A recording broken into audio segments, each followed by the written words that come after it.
अचानक उसके दिमाग में एक विचार कौंध गया और वह एक योजना लेकर आया। फेयान, एक पल रुको, मुझे अपना रूप बदलना होगा। ऐसा कहने के बाद वह जंगल में भाग गया, अपने कपड़े बदले, अपना चेहरा बदला और यहाँ तक कि अपनी आवाज़ भी बदल ली। जब वह झाओ फियान के सामने फिर से प्रकट हुआ तो वह उसे बिल्कुल भी नहीं पहचान सकी। डिवोरिंग सिस्टम में वॉइस चेंजिंग ऑर्ब के अलावा फेस चेंजिंग मास्क भी था जो 24 घंटे तक चल सकता था। फेस चेंजिंग मास्क वास्तव में सी मार्केट के शेंगलू के समान एक संरचना थी। बेशक अगर वह एक विशेषज्ञ का सामना करता है तो उसे तुरंत पहचान लिया जाएगा। आप हैं? झाओ फियान ने अपने सामने उस अजीब लेकिन परिचित युवक को देखा और पूछने से खुद को नहीं रोक सकी। यह मैं हूँ। मैंने अपना रूप बदलने के लिए एक विशेष विधि का उपयोग किया। अब मुझे झाओ पैन कहा जाता है। आपको बस ये कहने की ज़रूरत है कि मैं आपका दोस्त हूँ और मैंने आपको वापस आते समय बचा लिया। मैं मध्य प्रांत में वापस जाने के लिए हेवनली थंडर ईगल उधार लेना चाहता हूँ, ये हुआन ने अपनी आवाज़ में कहा। झाओ फियान हैरान रह गए। ये पहली बार था जब उसे ऐसी स्थिति का सामना करना पड़ा और वह डर गई। यह अत्यावश्यक है, चलो चलें। मेरी पहचान उजागर मत करो, ये हुआन ने उसे फिर से याद दिलाया। झाओ फियान ने सिर हिलाया, फिर वह ये हुआन को पहाड़ पर ले आए। स्वर्गीय युआन संप्रदाय, दक्षिणी क्षेत्र का अधिपति संप्रदाय। उनकी समग्र ताकत सोआरिंग हेवन मैंशन से अधिक मजबूत थी। मूल रूप से ये हुआन को हेवनली थंडर ईगल लाने के लिए केवल झाओ फियान की आवश्यकता थी, लेकिन उसे अचानक याद आया कि उसकी मंगेतर लिंजू एर भी हेवनली युआन संप्रदाय में थी, इसलिए वह देखना चाहता था कि लिंजू एर किस खेती के स्तर तक पहुंच गया था। उसे अचानक याद आया कि स्वर्गीय युआन संप्रदाय के संरक्षक यूजिन ने कहा था कि जब तक वह स्वर्गीय युआन संप्रदाय में आएगा वह उसे अपने शिष्य के रूप में स्वीकार करेगा। सोआरिंग हेवन मैंशन के सभी संरक्षक हाफ सटेप ओरिजिन कोर क्षेत्र में थे, इसलिए ये हुआन ने अनुमान लगाया कि हेवनली युआन संप्रदाय के संरक्षक प्रारंभिक मॉडल कोर क्षेत्र में थे। प्रारंभिक नश्वर कोर क्षेत्र, तो क्या ये हुआन भी मॉडल कोर क्षेत्र में था? झाओ फियान ये हुआन को स्वर्गीय युआन संप्रदाय के आंतरिक घेरे में ले आए। रास्ते में कई शिष्यों ने अजीब भावों के साथ ये हुआन को घूर कर देखा, जैसे कि वे जानते हों कि झाओ फियान कौन था। फिर वे एक घर के सामने पहुंचे। हाँ, बिग ब्रदर झाओ, यह मेरा निवास है। कृपया थोड़ी देर यहीं रुकें, मैं अपने मालिक को ढूंढने जाऊंगा, झाओ फियान ने कहा। ठीक है, आगे बढ़ो, ये हुआन ने सिर हिलाया। जहां तक लिंजू का सवाल है, क्या बाद में झाओ फियान से पूछना ठीक नहीं होगा? उसके बाद झाओ फियान अपने मालिक को रिपोर्ट करने और स्काई थंडर ईगल उधार लेने के लिए चली गई। सोआरिंग फर्मामेंट हवेली में कई सोआरिंग फर्मामेंट ग्रेट रॉक्स थे, इसलिए कई शिष्य उनका उपयोग कर सकते थे। हालांकि हेवनली थंडर ईगल संख्या में कम थे, इसलिए बहुत से लोग उनका उपयोग नहीं कर सकते थे। अन्यथा ये हुआन इतनी परेशानी से क्यों गुजरेगा? हालांकि झाओ फियान के जाने के कुछ ही समय बाद कोई उसकी तलाश में आया। वह 20 साल का युवा था। उन्होंने स्वर्गीय युआन संप्रदाय के सच्चे शिष्य की वर्दी पहनी थी। स्वर्गीय युआन संप्रदाय में जब तक कोई संरक्षक या उससे ऊपर था, वे शिष्यों को स्वीकार करने के योग्य थे। जिन शिष्यों को उन्होंने स्वीकार किया उनकी स्थिति आंतरिक शिष्यों की तुलना में अधिक थी। वे सभी सच्चे शिष्य थे। गुफा में मिले स्वर्गीय युआन संप्रदाय के सभी शिष्य सच्चे शिष्य थे। उन्होंने अपने सामने युवाओं जैसी ही वर्दी पहनी थी, इसलिए ये हुआन ने एक नज़र में उसे पहचान लिया। युवक घर में बदतमीजी से घुसा। जब उसने सवाल किया, आप कौन हैं, तो उसकी नज़र ये हुआन पर पड़ी। क्या आप नहीं जानते कि किसी की पहचान पूछते समय आपको पहले अपना नाम बताना चाहिए? ये हुआन पत्थर की मेज के सामने बैठ गया और ठंडे स्वर में बोला, स्वर्गीय युआन संप्रदाय के सच्चे शिष्य यांग येफान। युवक ने कहा, फिर दोबारा पूछा, आप स्वर्गीय युआन संप्रदाय के शिष्य नहीं हैं? आप कैसे अंदर आए? फेयान मुझे अंदर ले आया, मैं उसका दोस्त हूँ, ये हुआन ने लापरवाही से उत्तर दिया। इस समय वह समझ गया कि यांग येफान क्यों आया। वह झाओ फियान के लिए यहाँ थे। यह जवाब सुनकर यांग येफान ने अपनी आंखें सिकोड़ लीं और कहा, जूनियर सिस्टर फियान हमेशा संप्रदाय में रहती हैं। मैंने क्यों नहीं सुना कि उसका कोई दोस्त है? ओह, ऐसा लगता है कि मैं फियान से बहुत परिचित हूँ, ये हुआन ने पूछा। यांग येफान रुका, फिर आगे कहा, ठीक है, तुम फियान के दोस्त हो, तो फिर आप स्वर्गीय युआन संप्रदाय में क्यों हैं? ये ठीक था अगर यह सिर्फ एक या दो बार था, लेकिन इस यांग येफान ने हमेशा सवाल पूछने के लिए एक सवालिया लहजे का इस्तेमाल किया। इससे ये हुआन को बहुत असहजता महसूस हुई। क्यों बताऊं? ये हुआन के होंठ मुड़ गए। हालांकि वह स्वर्गीय युआन संप्रदाय के क्षेत्र में था, लेकिन इसका मतलब यह नहीं था कि उसे अपनी आवाज़ धीमी करनी थी और हार स्वीकार करनी थी। तुम्हारी हिम्मत कैसे हुई? तुम्हारी हिम्मत कैसे हुई मुझसे इस तरह बात करने की? यांग येफान क्रोधित था। स्वर्गीय युआन संप्रदाय के आंतरिक संप्रदाय में बहुत से लोगों ने उसे ऐसे स्वर में उत्तर देने का साहस नहीं किया। अगर आपके पास और कुछ नहीं है तो कृपया चले जाएं। ये हुआन उसके साथ बकवास करने के लिए परेशान नहीं हो सकता था। यदि ये तथ्य नहीं होता कि उसे आज कुछ करना है तो उसने यांग येफान को जमीन पर गिरा दिया होता। हाफ सटेप ओरिजिन कोर क्षेत्र कब से इतना अहंकारी हो सकता है? कितना मजाक है? क्या आप मुझसे जाने के लिए कहने का साहस कर रहे हैं? क्या स्वर्गीय युआन संप्रदाय आपका घर है? क्या आपको लगता है कि आप यंग सेक्ट मास्टर हैं? यांग येफान ने तिरस्कार के साथ कहा। उसकी आवाज़ बहुत तेज थी। इस समय कई लोग पहले से ही आंगन के बाहर एकत्र हुए थे। वे सभी यहाँ शो देखने के लिए थे। ये हुआन थोड़ा असहाय था। वह वास्तव में परेशानी पैदा नहीं करना चाहता था, लेकिन परेशानी हमेशा उसे ढूंढ लेती थी। हालांकि झाओ फियान के लिए परेशानी पैदा न करने के लिए उन्होंने इसे सहने का फैसला किया। वह इसे बस चारों ओर उड़ने वाली मक्खी के रूप में मानेगा। ओह, अब आपकी बोलने की हिम्मत नहीं है। मैं देखना चाहता हूँ कि आपके पास मुझे छोड़ने के लिए कहने की क्या क्षमता है। जैसे ही यांग येफान ने बात की, उसने एक बड़ा कदम आगे बढ़ाया और ये हुआन के कंधे पर थप्पड़ मारा और ये हुआन को आंगन से बाहर फेंकने की तैयारी की। हालांकि चाहे उसने कितनी भी कोशिश की हो, ये हुआन माउंट ताई जितना ही स्थिर था, बिल्कुल भी हिल नहीं रहा था। क्या आप मेरे कंधे की मालिश कर रहे हैं? ये हुआन ने जम्हाई ली। लानत है। यांग येफान की अभिव्यक्ति बदल गई। उसने तुरंत ये हुआन के चेहरे पर थप्पड़ मारने की कोशिश की, लेकिन अगले सेकंड में उसका हाथ हवा में रुक गया। ऐसा इसलिए था क्योंकि एक हाथ ने उसकी कलाई को लोहे के क्लैंप की तरह पकड़ लिया था। साथ ही उन्हें एक ऐसी आभा का भी एहसास हुआ जो उनकी आभा से कई गुना अधिक मजबूत थी। क्या शक्तिशाली कोर उत्पत्ति है? क्या आप एक दिव्य कोर योद्धा हैं? यांग येफान जल्दी से कुछ कदम पीछे हट गया। ये हुआन ने उनके सवाल का जवाब देने की जहमत नहीं उठाई। वह चाहता था कि यांग येफान पीछे हट जाए और अपनी किस्मत को आगे बढ़ाना बंद कर दे। हाफ सटेप ओरिजिन कोर योद्धा और डिवाइन कोर योद्धा के बीच एक बड़ा अंतर था। यांग येफान जानता था कि ये हुआन को हराना उसके लिए असंभव था, लेकिन उसे याद आया कि वह स्वर्गीय युआन संप्रदाय में था और कोई था जो उसका समर्थन कर सकता था, इसलिए वह डर नहीं था। एक दिव्य कोर योद्धा, अच्छा, बहुत अच्छा। स्वर्गीय युआन संप्रदाय में एक नियम है, जो लोग संप्रदाय प्रवर्तक या उससे ऊपर के नहीं हैं, उन्हें संप्रदाय में किसी भी दिव्य कोर योद्धा को लाने की अनुमति नहीं है। कनिष्ठ शिष्य फियान केवल एक मुख्य शिष्य है, उसकी हिम्मत कैसे हुई कि वह एक दिव्य मूल योद्धा को संप्रदाय में लाए? यांग यीफान ने ठंडे स्वर में कहा। क्या ये हुआन जानता था कि अगर वह यहाँ रहना जारी रखेगा तो वह झाओ फियान के लिए और अधिक परेशानी लाएगा? इसके अलावा वह ये भी जानता था कि यांग येफान स्पष्ट रूप से झाओ फियान में रुचि रखता था और उसे प्यार में प्रतिद्वंद्वी के रूप में मान रहा था। हाँ, जब से तुम यहाँ हो तुम्हें जाने की इतनी जल्दी क्यों है? यांग येफान ने आगे बढ़कर प्रवेश द्वार को अवरुद्ध कर दिया। वह जोर से हंसा और बोला, अगर तुम अभी चली गई तो जूनियर बहन फियान को ही सजा मिलेगी। आप एक आदमी हैं, क्या आपको जिम्मेदारी का कोई एहसास नहीं है? ये हुआन की अभिव्यक्ति तब धूमिल हो गई जब उसने ये सुना। क्या आपको नहीं लगता कि आप कुछ ज्यादा ही उग्र हो रहे हैं?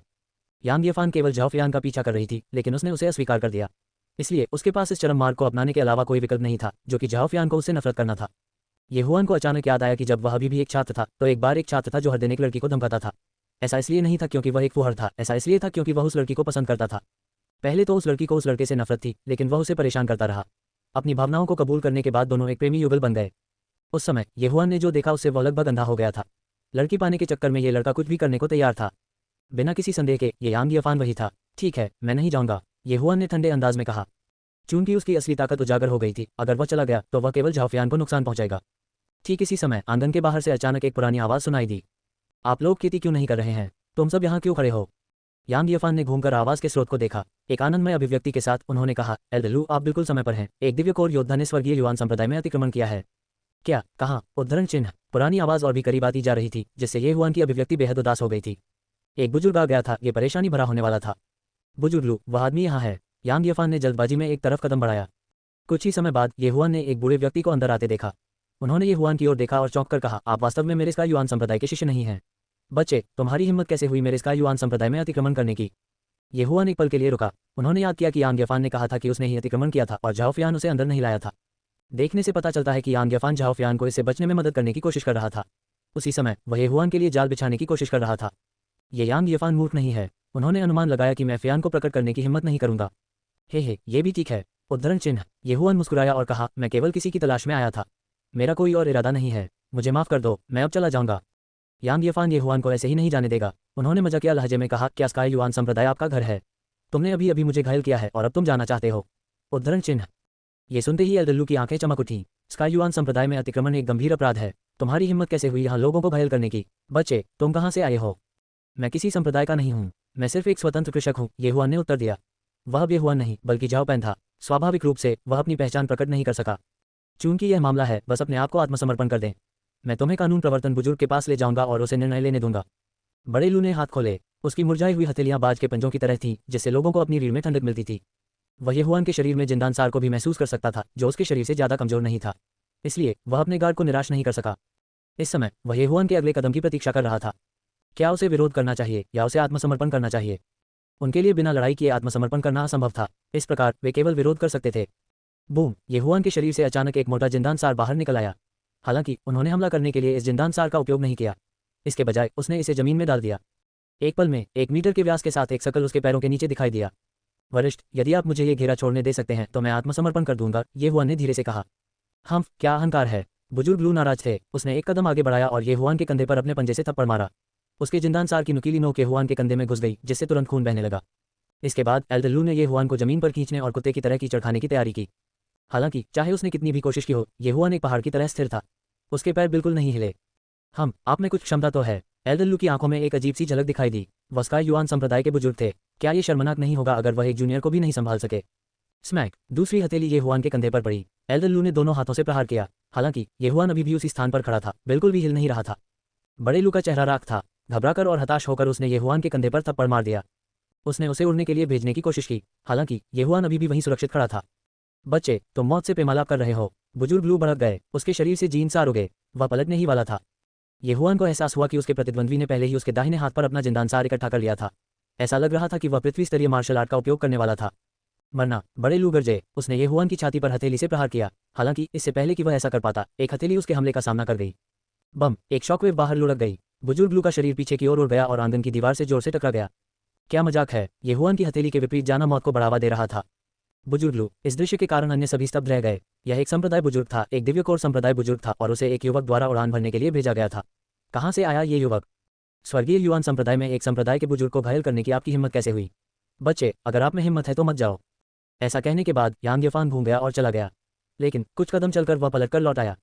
अभिवादन संप्रदाय बुजुर्ग यू। यांग येफान ने सम्मानपूर्वक अपनी मुट्ठी बंद कर ली।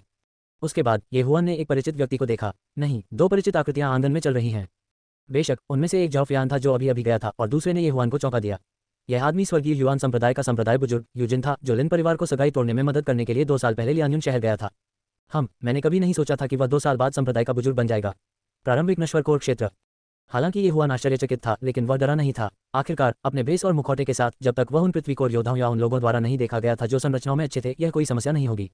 बड़े भाई झाओ, क्या तुम घायल हो? जब झाओफियान ने आंगन में प्रवेश किया तो उसने तुरंत ये हुआन के कंधों पर खून के धब्बे देखे। वह तुरंत उसके पास दौड़ी। मैं ठीक हूँ, ये सिर्फ एक छोटी सी चोट है, ये हुआन ने मुस्कुराते हुए उत्तर दिया। वह कुछ ही सांसों में इस तरह एक छोटी सी चोट को ठीक कर सकता था। यूजिन के कमरे में प्रवेश करने के बाद उसने एल्डलू की ओर देखा और पूछा, एल्डलू क्या हो रहा है? बुजुर्ग यू, इस युवक ने स्वर्गीय युवान संप्रदाय में अतिक्रमण किया और उसने किसी को घायल भी कर दिया। मैं उसे पकड़कर संप्रदाय के बुजुर्ग को सौंपना चाहता था, लेकिन बुजुर्ग लू को शर्म आई और उन्होंने बोलना जारी नहीं रखा। अध्याय का अंत। यूजिन ने घूमकर ये हुआन पर अपनी नजरें टिका दी। मन ही मन विचार कर रहा था। उसे ऐसा लगा जैसे उसने ये हुआन को पहले देखा हो, लेकिन उसे उससे संबंधित कुछ भी याद नहीं था। हालांकि इसका दोष उन पर नहीं लगाया जा सका। आखिरकार 2 साल पहले की तुलना में ये हुआन न केवल बहुत लंबा हो गया था, बल्कि उसका चेहरा भी बहुत परिपक्व हो गया था। भले ही वह भेष न पहने और यहाँ मुखौटा लेकर खड़ा हो, यूजिन शायद उसे पहचान नहीं पाएगा। आखिरकार 2 साल पहले का ये हुआन कोई नहीं, चींटी था। इस दिव्य कोर युवक की तुलना में वह सिर्फ एक चींटी थी। यूजिन उसे कैसे याद कर सकता था? मैंने फियान से इस युवक को यहाँ लाने के लिए कहा, आप कैसे कह सकते हैं कि वह अतिक्रमण कर रहा है? एल्डलू, क्या तुमने गलती की? यूजिन ने चेहरे पर भौहें चढ़ाकर पूछा। एल्डलू ने घूमकर यांग येफान की ओर देखा, जिसने कहा कि ये हुआन स्वर्गीय युवान संप्रदाय में अतिक्रमण कर रहा था, वह वही था। यांग येफान ने जल्दी से अपनी मुट्ठी पकड़ ली और कहा, एल्डलू, मुझे क्षमा करें, मैंने गलती की है। जब मैंने उसे जूनियर बहन फियान के आंगन में देखा तो मुझे लगा कि वह चोर है, इसलिए मैंने। लेकिन इससे पहले कि वह समाप्त कर पाता, यूजिन ने उसे रोक दिया। ये काफी है, अब आप सभी जा सकते हैं। यूजिन यांग येफान को बहुत अच्छी तरह से जानते थे। यांग येफान एक ऐसा व्यक्ति था जिसने स्वर्गीय युवान संप्रदाय में जो कुछ भी वह चाहता था वह सिर्फ इसलिए किया क्योंकि उसके पिता एक संप्रदाय के बुजुर्ग थे। वह एक ऐसा व्यक्ति था जो केवल कमजोरों को धमकाता था और ताकतवरों से डरता था। Furthermore, he had some ulterior motives towards Zhao Feiyan.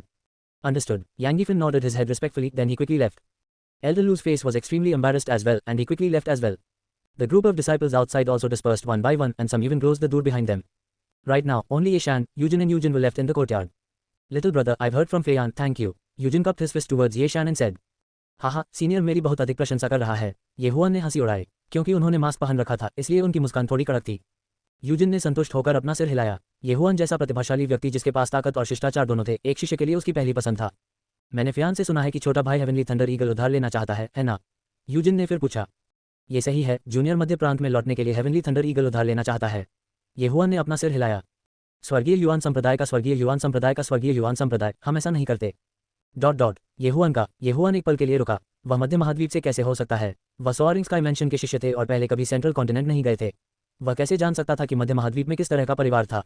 इसलिए वह केवल मुस्कुरा सकता था और कह सकता था, मेरा परिवार छोटा है और उल्लेख करने योग्य नहीं है। भले ही उन्होंने ऐसा कहा, यूजिन को ये हुआन का नाम पता था। झाओ पैन झाओ कबीले से था।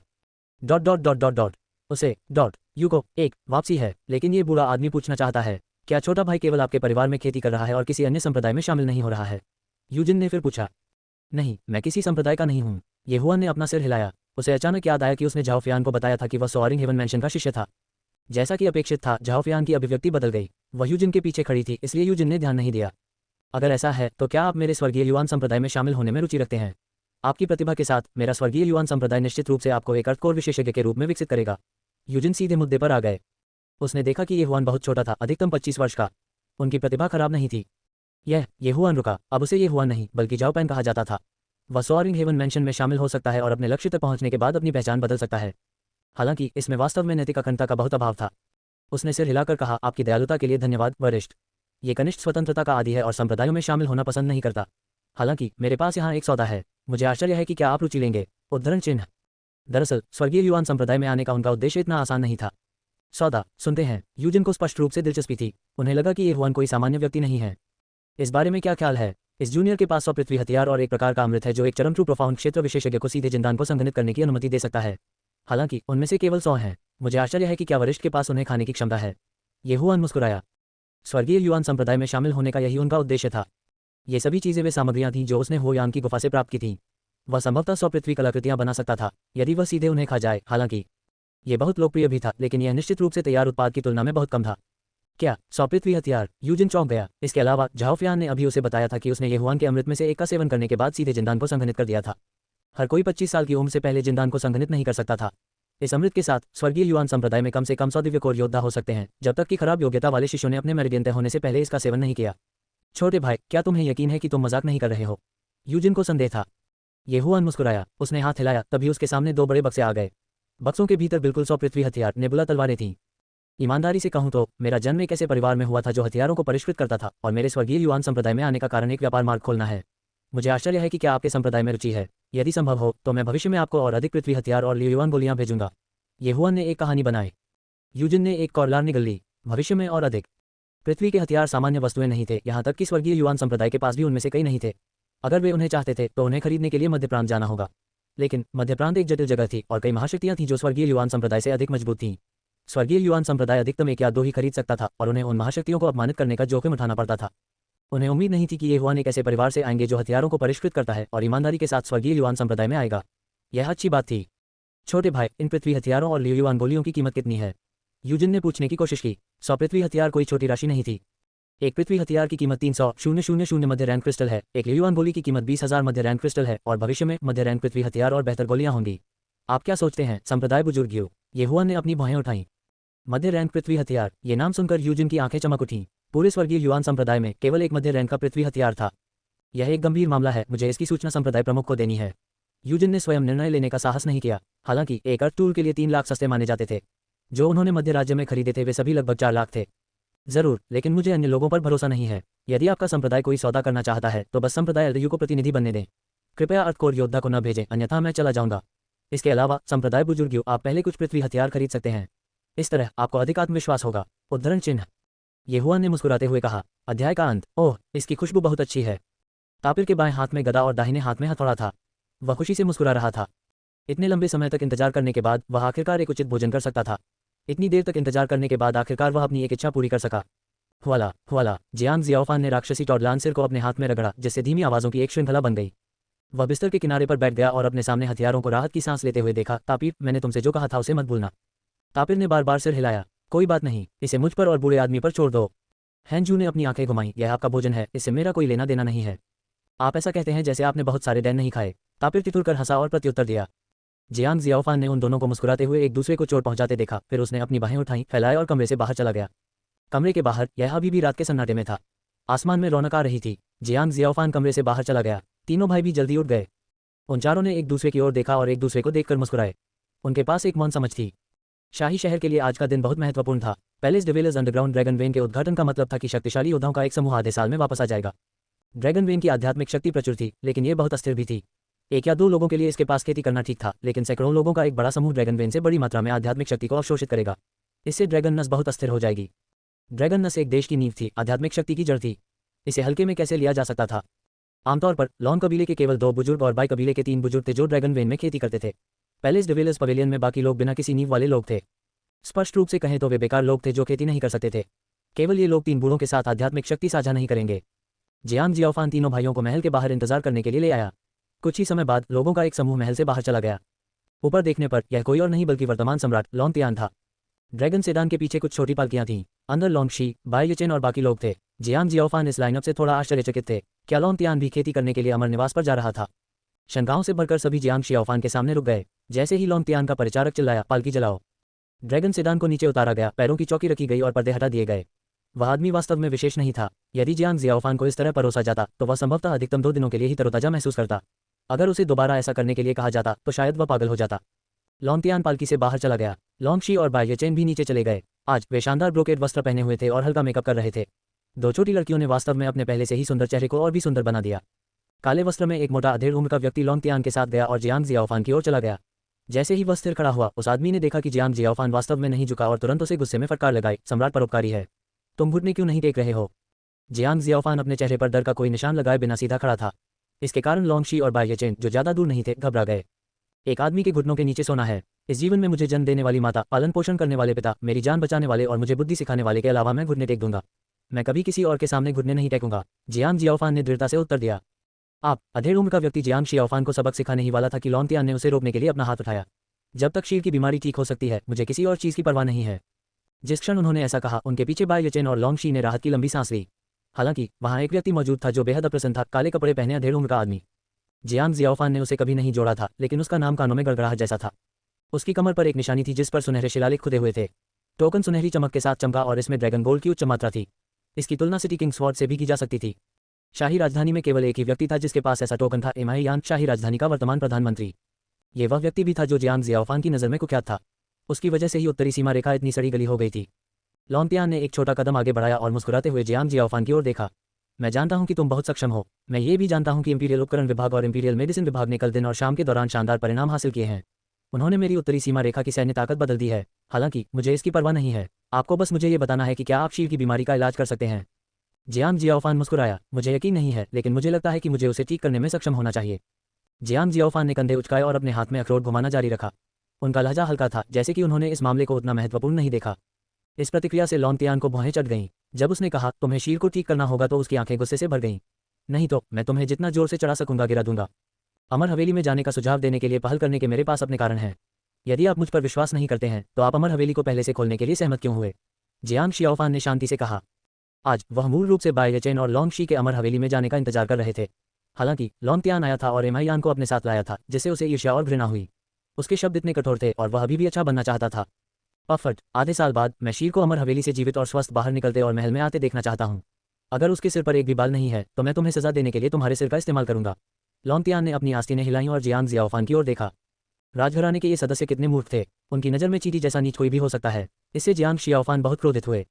जियांग जियाओफान को तब तक घृणा महसूस होगी जब तक ऐसा भेदभाव है। बाय येचेन ने राजकुमारी के रूप में कोई प्रसारण नहीं किया। हालांकि लॉन्गशी घमंडी और सन की थी, लेकिन उसकी परवरिश अच्छी हुई। जियांग जियाओफान को नहीं पता था कि लॉन्गतियान कितने पिता हैं। वह तो बस एक असमर्थ शासक था। उन्होंने किन्नरों को दरबार में खुद को मजबूत करने की अनुमति दी और दूसरों के जीवन को कुछ भी नहीं माना। इस प्रकार का शासक देर सबेर अपनी फिजूल खर्ची और भोग विलास में ही मर जाएगा। लॉन्गतियान कुछ देर तक खड़ा रहा, लेकिन जियांग जियाओफान ने उस पर ध्यान नहीं दिया। इस समय उन्होंने धीरे से कहा, यदि आप शीर को ठीक कर सकते हैं, तो यह एक बड़ी योग्यता होगी। मैं आपको गोल्डन आर्मर इंपीरियल गार्ड में पदोन्नत कर सकता हूँ। उत्तरी सीमा रेखा में सैकड़ों परिवार हैं। जियांग परिवार कुछ 100 साल पहले शाही राजधानी से बाहर चला गया था और शायद हमेशा वापस आना चाहता था। यदि आप शीर को ठीक कर सकते हैं, तो मैं आपको ये सब दे सकता हूँ। उद्धरण चिन्ह। जियांग जियाओफान ने ठंडी आवाज में खर्राटे लेते हुए कहा, सौदा करो। गोल्डन आर्मर इंपीरियल गार्ड शाही राजधानी से बाहर चले गए। जियांग जियाओफान को इनमें से किसी में भी कोई दिलचस्पी नहीं थी। वह एक ऐसे व्यक्ति थे जो राजकुमारियों को ठीक करना पसंद करते थे। खैर, खुशबू के कानून से कोई बच नहीं सका। लॉन्गतियान को जाते हुए देखने के बाद बाय येचेन तेजी से उसके पास आए। वो गुस्से में बोली, बड़े कमीने, तुम पागल हो। आप सम्राट का खंडन करने का साहस करते हैं। क्या आपको अपना सिर खोने का डर नहीं है? डरने की क्या बात है? ऐसा नहीं है कि मैं पहले नहीं मरा हूं।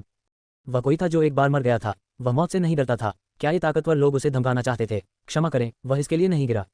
वह एक ऐसा व्यक्ति था जो फुसलाने के लिए उत्तरदायी था, लेकिन जबरदस्ती के लिए नहीं।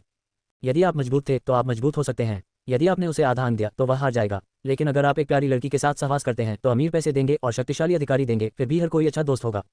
ये था सिद्धांत। मालिक, आप बहुत अद्भुत हैं। शीर आपको अधिक से अधिक पसंद करता है। लॉन्गशी ने कभी किसी ऐसे व्यक्ति को नहीं देखा जिसने अपने पिता का इस तरह खंडन करने की हिम्मत की हो। अगर जियांग जियाओफान नहीं होती तो उन्होंने अपने जीवन में ये दृश्य कभी नहीं देखा होता। ऐसा मर्दानी आदमी और कहाँ पाती। इस समय वेई किंग भी आगे बढ़े। इस बार वह खेती करने के लिए बाय येचेन के साथ अमर निवास तक गए। उसने जियांग जियाओफान पर नजर डाली और कुछ नहीं कहा। उसने केवल अपने दिल में आह भरी। जियांग जियाओफान एक तेज ब्लेड था। यदि अच्छी तरह से उपयोग किया जाए तो वह शाही राजधानी को समृद्ध और शांतिपूर्ण बना सकता है। यदि नहीं, तो वह उत्तरी सीमा में अराजकता पैदा कर सकता है। जियांग जियाओफान ने अपने हाथ खोले। इस समय उसने अचानक कुछ सोचा। उसने अपने सीने से एक दवा का थैला निकाला और बाय येचेन को सौंप दिया। येचेन, ये वे अमृत हैं जिन्हें मैंने आपके लिए परिष्कृत किया है। अंदर पूरे साल की सप्लाई है। आप और वरिष्ठ वेई किंग अमर निवास में खेती करेंगे। रोज एक खाओ। यदि आप भाग्यशाली हैं तो आपके लिए बेड़ियों को तोड़ना असंभव नहीं है। बाय येचेन ने अमृत पकड़ा। किसी और ने ऐसा कहा तो उसे यकीन नहीं होगा। इस दुनिया में ऐसा चमत्कारी अमृत कैसे हो सकता है? हालांकि चूंकि जियांग जियाओफान ने यह कहा था, उसने बिना किसी संदेह के इस पर विश्वास किया। मालिक, क्या तुम मेरे बारे में भूल गए हो? लॉन्गशी जियांग जियाओफान के पास खड़े हुए और मुंह फुलाए। जियांग जियाओफान ने आगे बढ़कर धीरे से अपना सिर थपथपाया। तुम्हारे बारे में भूल जाओ। अगले 6 महीनों में हम एक साथ होंगे। मैं किसी को भी भूल सकता हूं, लेकिन तुम। उद्धरण चिन्ह। फिर उनमें से 7 पूर्व शहर के गेट की ओर चला गया। इस समय यही और ये हाउस 100 से अधिक शाही रक्षकों के साथ इंतजार कर रहे थे। अमर हवेली की ओर जाने वाले कृषक 2 और 3 में पहुंचे। चयनकर्ताओं का जिक्र करने की जरूरत नहीं थी। 20 नौकरशाह मूल रूप से कुछ उच्च पदस्थ अधिकारी थे। सब जानते थे कि जहां तक सम्राट के रिश्तेदारों की बात है, वे मूल रूप से लॉन फैमिली और बाई फैमिली के लोग थे। लॉन फैमिली के इन लोगों के भाव ठंडे थे। वे शायद सोचते थे कि वे ऊंचे दर्जे के हैं और घमंडी होने के आदी हैं। दूसरी ओर बाई परिवार बहुत अलग था। ये देखा जा सकता है कि बाई परिवार के मुखिया राजा पिंगवेई का प्रबंधन निश्चित रूप से अच्छा था। जियांग जियाओफान को देखकर ये हाओ आगे बढ़े और कहा, आप काफ़ी जल्दी हैं। बेशक, अगर मुझे देर हो जाती तो अफसोस के साथ मेरी आंखें हरी हो जाती। जियांग जियाओफान ने मुस्कुराते हुए उत्तर दिया। ये हाओ ने जियांग शियाओफान के कंधे पर थपथपाते हुए कहा, भाई, जब आप आधे साल में बाहर आएंगे तो आप शायद बहुत अलग होंगे। मुझे मार्शल किंग क्षेत्र के शिखर पर आगे बढ़ने के लिए आपको शुभकामनाएं देनी हैं। हा, आपके शुभ शब्दों के लिए धन्यवाद। हर कोई यहाँ है। येही ने हाथ में एक लिस्ट पकड़ रखी थी। सभी की पहचान जांच कर उन्होंने आवाज लगाए। फिर सभी ने अमर हवेली की सड़क पर कदम रखा। सारी कहानियां फिर से सामने आने वाली थीं। कोई नहीं जानता था कि आगे जियांग जियाओफान का क्या इंतजार है। यही तो किस्मत थी। पीएस, ठीक है, सुपर डिवोरिंग सिस्टम का दूसरा खंड आखिरकार समाप्त हो गया है। अगला तीसरा खंड है। मुझे अभी भी सोचना है कि क्या लिखना है। कल सबको पता चल जाएगा। साथ ही ऐसे लोग भी हैं जो मुझसे अपडेट करने का आग्रह कर रहे हैं। मैं इस दौरान वास्तव में व्यस्त रहा हूँ। चूंकि मैंने महीने के अंत में अपडेट करने का वादा किया था, इसलिए मैं निश्चित रूप से महीने के अंत में अपडेट करूंगा। आइए महीने के अंत में अंतिम 7 दिन निर्धारित करें और प्रतिदिन एक और अपडेट जोड़ें। क्या लगता है? यही, अगर मैं अगले महीने अपनी नई नौकरी को स्थिर कर सकता हूँ तो मैं 2 गुना या 10,000 अपडेट भी जारी रखूंगा। आइए प्रतीक्षा करें और देखें। आप लोगों से प्यार है, मवा मैं उतना ही खरीदूंगा जितना आपके पास है। चिंता मत करो, मैं उन्हें बाजार मूल्य पर खरीदूंगा, ये हुआ ने उत्तर दिया। उन्होंने सोआरिंग हेवन मेंशन की सभी सामग्रियों का उपयोग कर लिया था और सुप्रीम एल्डो उन्हें खरीदने के लिए व्यक्तिगत रूप से मध्य प्रांत गए थे। यह उनके लिए एक शानदार अवसर था, बेशक वह इसे नहीं चुकेंगे। ये सुनकर यूजिन तुरंत पीछे मुड़ा और लिंजू की ओर देखा। वह इस मामले पर निर्णय नहीं ले सके। एल्डयू, वेपन रिफाइनिंग हॉल में जाओ और मेरे लिए सारी सामग्री लाओ। लिंजू ने तुरंत कहा। ठीक है, मैं अब जाऊंगा। यूजिन ने सिर हिलाया, फिर वह अचानक गायब हो गया। उनके जाने के बाद लिंजू ने एक बार फिर कहा, युवा मास्टर जाओ, इसमें कुछ समय लग सकता है। मैं तुम्हें चारों ओर क्यों नहीं दिखाता? ओह जरूर, ये हुआ ने मुस्कुराते हुए कहा। फिर वह मुड़ा और कहा, फियान, अच्छी तरह से खेती करना याद रखें। उद्धरण चिन्ह। बड़े भाई जाओ, मैं करूंगा। झाओ फियान ने गंभीरता से अपना सिर हिलाया। उसके बाद ये हुआन लिंजू एर के पीछे पीछे चला गया। आसपास के सभी शिष्य जो कुछ उन्होंने देखा उससे दंग रह गए। लिंजू एर कौन था? वह स्काई युआन संप्रदाय के संप्रदाय प्रमुख की शिष्या थी। वह केवल 17 वर्ष की थी, लेकिन वह पहले ही मॉर्टल कोर क्षेत्र में प्रवेश कर चुकी थी। वह एक सुपर जीनियस थी जिसमें संप्रदाय प्रमुख को पार करने और स्वर्गीय कोर क्षेत्र में प्रवेश करने की क्षमता थी। तुरंत यांग यफान सहित सभी शिष्यों ने ये हुआन को ईर्ष्या से देखा। अल्पिराम, लिंजू ने अन्य शिष्यों की नजरों को नजरअंदाज कर दिया। वह ये हुआन को स्काई युआन संप्रदाय के आसपास ले आए। ये हुआन ने लापरवाह मूड के साथ पीछा किया। सोआरिंग हेवन मेंशन के शिष्य के रूप में स्काई युआन संप्रदाय द्वारा उनके साथ एक वीआईपी के रूप में व्यवहार किया गया था और यहाँ तक कि उनके टूर गाइड के रूप में भी उनकी सुंदरता अद्वितीय थी। टीएस, मुझे आश्चर्य है कि स्काई युआन संप्रदाय के संप्रदाय प्रमुख की अभिव्यक्ति किस प्रकार की होगी जब उन्हें पता चलेगा कि मैं कौन हूँ। ये हुआन आनंद ले रहा था क्योंकि उसका भेष एकदम सही था। यहाँ तक कि लिंजू और यूजिन भी उसके भेष को नहीं देख सके। उन्होंने कभी नहीं सोचा होगा कि उन सभी वर्षों पहले का कचरा वास्तव में स्काई युआन संप्रदाय में आएगा। युवा मास्टर जाओ, क्या गलत है? लिंजू जो उसके पास खड़ी थी, उसने पूछा कि उसने ये हुआन के चेहरे पर मुस्कान कब देखी। कुछ नहीं। और ठीक है, मिस लिन, आप स्काई युआन संप्रदाय में कब शामिल हुई? ये हुआन के चेहरे ने विषय बदल दिया। लिंजू एर आश्चर्यचकित रह गए। वह मुस्कुराए और समझाया, जू ए स्वर्गीय युआन संप्रदाय में पली बड़ी। जब ये हुआन ने यह सुना तो उसने थोड़ी सी भौहें सिकोड़ लीं। लेकिन अगले ही पल उसे याद आया कि उन जैसे लोग अपने परिवारों को यूं ही जाहिर नहीं कर सकते। भविष्य में यदि उनके किसी दुश्मन को इसके बारे में पता चला तो वे गहरे सूर्य साम्राज्य के लियान्युन शहर में वापस जाने के लिए अपनी जान दे देंगे। फिर ये परिवार और लिन परिवार बंधक बन जाएंगे। मैं देख रहा हूँ। ये हुआन ने अपना सिर हिलाया और कहा, मिस जू बहुत उत्कृष्ट है और आप इतनी कम उम्र में ही मॉर्टल कोर क्षेत्र में पहुंच चुकी हैं। मुझे यकीन है कि मिस जू एर के पति भी बहुत उत्कृष्ट हैं, है ना? लिंजू एर फिर से चौंक गया। वह शर्मा गई और अपना सिर हिला दिया। मैंने शादी नहीं की है। तुम्हारे मन में भी कोई नहीं है? ये हुआन ने पूछा। नहीं, मास्टर ने मुझसे कहा कि मैं अपनी खेती पर ध्यान केंद्रित करूं। जू एर ने अपना सिर हिलाना जारी रखा। ये सही है, मिस जू एर की भविष्य की उपलब्धियां निश्चित रूप से कम नहीं होंगी। आम लोग निश्चित रूप से उसके लिए उपयुक्त नहीं होंगे। ये हुआन की आंखें चालाकी के संकेत से चमक उठीं। युवा मास्टर जाओ, आप मजाक कर रहे होंगे। लिंजू धीरे से मुस्कुराए और बोले, लेकिन आपके बारे में क्या, युवा मास्टर जाओ? ये हुआन के मन में अचानक एक विचार आया। वो मुस्कुराकर बोला, मैं भी तुम्हारे जैसा ही हूँ, मेरे मन में कोई नहीं है। लेकिन क्या? लिंजू ने उत्सुकता से पूछा। मिस जू एर, क्या आप पहली नज़र में प्यार में विश्वास करती हैं? ये हुआन ने चेहरे पर हल्की मुस्कान के साथ अपना सिर घुमाया। इस प्रश्न ने लिंजू को स्तब्ध कर दिया था। पहली नज़र में प्यार? जब लिंजू ने यह शब्द सुना तो उसका पूरा शरीर कांप उठा। जब ये हुआन ने इस शब्द का उल्लेख किया तो उसका कोई अन्य अर्थ होगा। क्या ऐसा हो सकता है कि उसे कनिष्ठ बहन फेयान या सड़क पर कोई और, या यहाँ तक कि मैं भी पसंद आ गया हो? लिंजू एर अपने मन में बुदबुदाया। लेकिन जब उसने ये हुआन की आंखें देखी तो वह तुरंत समझ गई। जब ये जुबान ने पहली नज़र में प्यार कहा तो वह शायद उसका जिक्र कर रहा था। युवा मास्टर जाओ, मुझे समझ नहीं आया कि आपका क्या मतलब है। लिंजू ने अपना सिर हिलाने का नाटक किया। दिखाओ, तुम अभी भी दिखावा कर रहे हो। ये हुआन अपने दिल में बुदबुदाया, लेकिन सतह पर वह मुस्कुराया और कहा, वास्तव में जब मैंने तुम्हें पहली बार देखा तो मुझे पहले से ही तुमसे प्यार हो गया था। मिस जू एर, मुझे आश्चर्य है कि क्या आप मुझे मौका दे सकती हैं? चिंता मत करो, हालांकि मेरा क्षेत्र आपसे निचला है, भाग्य का पहिया बदल जाता है। मैं निश्चित रूप से भविष्य में पकड़ लूंगा। जैसी उम्मीद थी, जब लिंजू ने यह सुना तो उसका दिल तुरंत कांप उठा। ये झाओ पैन वास्तव में उसे पसंद आया। उसने मूल रूप से सोचा था कि झाओ पैन दूसरों से अलग होगा। हालांकि उसे उम्मीद नहीं थी कि उसने भी उसे गलत समझा होगा। युवा मास्टर जाओ, आप मजाक कर रहे होंगे। मध्य प्रांत में युवा मास्टर जाओ के परिवार की ताकत निश्चित रूप से स्वर्ग युवान संप्रदाय से कमतर नहीं है। जू एर तुम्हारे लायक नहीं है। लिंजू एर ने तुरंत अपना सिर हिलाया। ऐसा किसने कहा? अगर मैं मिज़ू से शादी कर सका तो मेरे परिवार के वे बूढ़े लोग निश्चित रूप से बहुत खुश होंगे। मैं वास्तव में इस बार आपके लिए स्वर्ग युवान संप्रदाय में आया हूँ। मिज़ू ए, कृपया मुझे एक मौका दें, ये हुआन ने बेशर्मी से कहा। यह लिंजू ए दुविधा में था। वह छोटी लड़की नहीं थी और इस तरह के झूठ पर विश्वास नहीं करेगी। उसने सोचा कि ये हुआन सिर्फ बेवकूफ़ बना रहा था। हालांकि ये हुआन की पहचान रहस्यमय थी। मध्य प्रांत में बहुत से परिवार एक साथ 100 पृथ्वी हथियार नहीं निकाल सके। उसे डर था कि अगर उसने ये हुआन को अस्वीकार कर दिया तो ये हुआन क्रोधित हो जाएगा और हेवन युआन संप्रदाय के साथ सहयोग छोड़ देगा। यंग मास्टर जाओ, ये पहली बार है जब आप जू से मिले हैं। जू ए यंग मास्टर जाओ को बहुत अच्छी तरह से नहीं जानता है, इसलिए मुझे डर है कि जू ए सहमत नहीं हो सकता। हालांकि युवा मास्टर जाओ स्वर्ग युवान संप्रदाय में रह सकते हैं और एक दूसरे को बेहतर तरीके से जानने के बाद निर्णय ले सकते हैं। उद्धरण चिन्ह। जैसे ही लिंजू ने बात की उसने गुप्त रूप से ये हुआन को आकार दिया। निश्चित रूप से जब उसने बोलना समाप्त किया तो ये हुआन का चेहरा पहले ही काला हो चुका था। कितनी देरी की युक्ति है, क्या तुम मुझे मूर्ख समझते हो? मुझे एक अतिरिक्त टायर के रूप में उपयोग करना। ये हुआन ने मन में सोचा। वह तुरंत ठंडे स्वर में चिल्लाया, मिज़ू ए, क्या आप जानती हैं कि मुझे अस्वीकार करने के परिणाम क्या होंगे? मुझे पता है, युवा मास्टर जाओ हेवन युवान संप्रदाय के साथ सहयोग छोड़ सकते हैं। लिंजू ने सिर हिलाया। तो फिर तुमने मुझे मेरे चेहरे के सामने क्यों ठुकरा दिया? मैं झाओ पैन ज़्यादा धैर्य नहीं रखता। ये हुआन ने बोलते समय बहुत क्रोधित होने का नाटक किया। लिंजू एक पल के लिए झिझके, फिर कहा, चूंकि यंग मास्टर जाओ इतना दृढ़ है तो जू ए केवल पृथ्वी के हथियार और युवान बोलियां ही लौटा सकता है। यह उत्तर ये हुआन की अपेक्षाओं के अनुरूप नहीं था। उसे उम्मीद नहीं थी कि लिंजू इतना गुस्सा होगा और उसे अस्वीकार करने का साहस करेगा। हालांकि वह भी केवल मजाक कर रहा था। वह चाहती थी कि वह पृथ्वी क्रिस्टल लौटा दे। बिल्कुल नहीं। हा, मिज़ू वास्तव में कोई सामान्य व्यक्ति नहीं है। मैं अभी केवल मजाक कर रहा था। मुझे आशा है कि मिज़ू इसे दिल पर नहीं लेंगी। ये हुआन तुरंत हंसा। ये सुनकर लिंजू ने अपनी गंभीर अभिव्यक्ति को दूर कर दिया और मधुरता से मुस्कुराई। जू ए केवल यंग मास्टर जाओ के साथ मजाक कर रही थी। हालांकि यंग मास्टर जाओ ऐसे व्यक्ति लगते हैं जिन्हें मैं जानता हूँ। उद्धरण चिन्ह। ये हुआन ने थोड़ी भौहें सिकोड़ ली, फिर कहा, क्या आप निश्चित हैं कि यह मैं ही हूँ जो उसके जैसा दिखता हूँ, न कि इसके विपरीत? जू ए मिसपोक। लिंजू ने जल्दी से माफी मांगी। इसे भूल जाओ। कौन है वो इंसान? वह मेरे जैसा कैसा दिखता है? ये हुआन ने उत्सुकता से पूछा। लिंजू को अचानक एहसास हुआ कि उसने कुछ गलत कहा है और उसने तुरंत समझाया, वह सिर्फ मेरा एक दोस्त है। लेकिन मैं यह नहीं कह सकता कि वह कौन है, इसलिए कृपया इसके बारे में भूल जाए। इस बार ये हुआन ने आगे नहीं पूछा। उन्होंने अनुमान लगाया कि जिस व्यक्ति के बारे में लिंजू बात कर रहे थे वह संभवतः वही थे। धिक्कार है, इस महिला की छठी इंद्रिय बहुत मजबूत थी। हालांकि ये हुआन बहुत उत्सुक था। यदि लिंजू को उसकी असली पहचान पता होती तो क्या वह उसे अपनी तलवार से काट देती? झाओफियान के प्रांगण में लौटने से पहले लिंजू ए ने कुछ समय के लिए उसका नेतृत्व किया। इस समय यूजिन पहले से ही वहां इंतजार कर रहा था।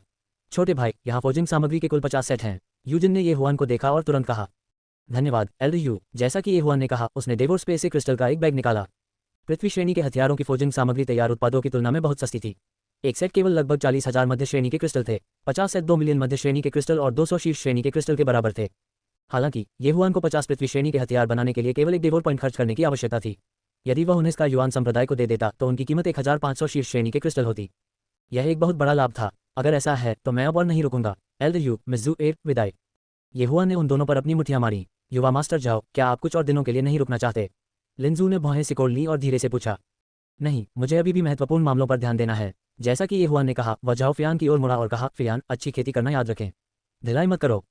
बड़े भाई जाओ, मैं करूंगा। जाओ फियान ने आज्ञाकारी ढंग से सिर हिलाया। छोटे भाई, स्काई थंडर ईगल तैयार है, कृपया मेरा अनुसरण करें। फिर यूजिन ने ये हुआन को दूर कर दिया। ये हुआन इस यात्रा पर गुप्त रूप से हंस रहा था। घुसपैठ का ये ऑपरेशन बहुत सही था। उन्होंने न केवल बहुत सारे क्रिस्टल अर्जित किए, बल्कि वह लिंजू से भी मिले और भी अधिक उत्साहित थे। सबसे महत्वपूर्ण बात यह है कि इन लोगों को उसका भेष नहीं मिला और उनके द्वारा उन्हें पूरी तरह से अंधेरे में रखा गया। उन तीनों ने व्यक्तिगत रूप से ये हुआन को विदा किया। ये हुआन ने उनका स्वागत किया और अपने हेवनली थंडर ईगल पर चले गए। उनके जाने के बाद लिंजू एर के बगल में एक आकृति गिरी। जू ए, उस बववा के बारे में क्या? एक अधेड़ ने पूछा। वह स्काई युआन संप्रदाय के संप्रदाय नेता मोजियुन थे। हालांकि वह अभी नश्वर कोर क्षेत्र में पहुंचा है, उसकी ताकत अथाह है। मुझे नहीं लगता कि वह मुझसे कमजोर है, लिंजू ने टिप्पणी की। वह नहीं हो सकता, आप स्वर्गीय युआन सूची में दूसरे स्थान पर हैं। यहाँ तक कि वांग चुवानिशान भी आपसे हार गए। वह बववा उससे 3 रैंक ऊंचा कैसे हो सकता है? मोजियुन ने अविश्वास से पूछा। मास्टर, शायद मुझसे गलती हुई थी। लिंजू ने अपना सिर हिलाया और सांसारिक हथियारों के 2 बक्से बाहर निकाले। मोजियुन ने बक्सा खोला और उसका परीक्षण करने के लिए एक पृथ्वी श्रेणी की खजाना तलवार निकाली। ये सचमुच बहुत बढ़िया है। हम निर्माता ये हुआन है, मोजियुन बड़बड़ाया जब उसने नेबुला तलवार की मुठ पर नाम देखा। हालांकि जब लिंजू ने नाम सुना तो अन्य 3 कांपने से खुद को नहीं रोक सके। ये हुआन, ये वास्तव में ये हुआन था। जू ए, क्या गलत है? मोजियुन ने आश्चर्य से लिंजू की ओर देखा। यह उसी नाम का कोई व्यक्ति होना चाहिए। लिंजू ने यूजिन की ओर देखा और अपना सिर हिलाया। ये हुआन नाम के बहुत सारे लोग थे। स्कायुआन संप्रदाय में 2 थे, इसलिए उन्होंने इसके बारे में ज्यादा नहीं सोचा। उनके पीछे जब झाओफियान ने नाम सुना तो उसने अचानक नेबुला तलवार निकाली और उसे देखा। निश्चित रूप से मुठ पर एक नाम था, ये हुआन। हालांकि उसने कुछ भी कहने की हिम्मत नहीं की और जल्दी से हथियार हटा दिया। मोजियुन ने 100 पृथ्वी श्रेणी के खजाने और लियुआन गोलियों की जांच की और बेतहाशा हंसे। उसने झाओफियान की ओर देखा और कहा, छोटी लड़की, तुमने बहुत अच्छा काम किया है। बताओ, तुम उसे कैसे जानते थे? झाओफियान हैरान रह गए।